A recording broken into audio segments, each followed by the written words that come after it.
You're about to sign a new job offer. Exciting, right?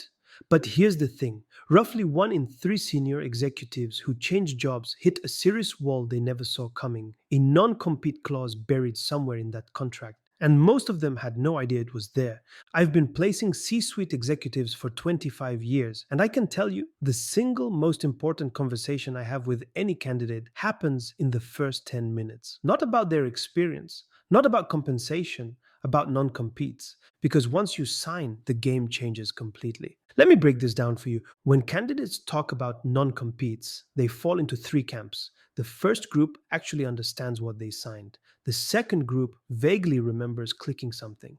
And the third group, and this is the most dangerous, they have absolutely no idea. I worked with a hedge fund candidate last year. Sharp guy, got a killer offer from a competitor. 3 years in, 18-month restriction buried on page 23 of a 40-page contract. He had skimmed right past it.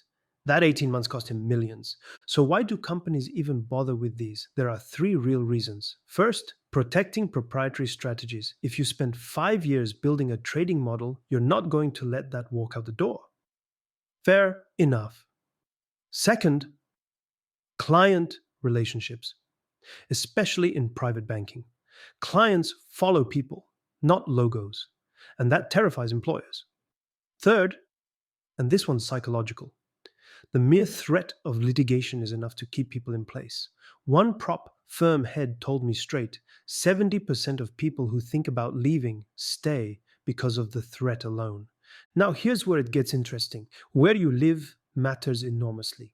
California, non competes are essentially void. The law is so employee friendly that even agreements signed in other states can be thrown out if you're working in California. A robotics professional I spoke to moved from Boston to San Francisco and said it felt like entering a completely different world.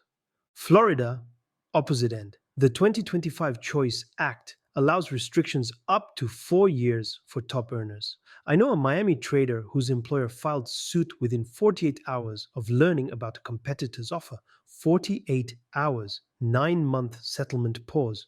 Europe generally favors employees. Germany requires employers to actually pay you at least 50% of your salary during the restriction period. France is similar. The UK is actively considering reforms right now, potentially capping restrictions at 3 months.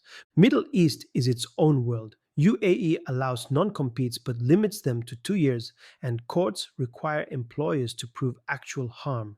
Israel, they largely ignore these agreements unless trade secrets are involved. So, what do you actually do about this? First, negotiate before you sign. One candidate I worked with took a 2 year blanket ban across financial services and negotiated it down to 6 months on specific trading activities. That's a massive difference. Second, get a lawyer.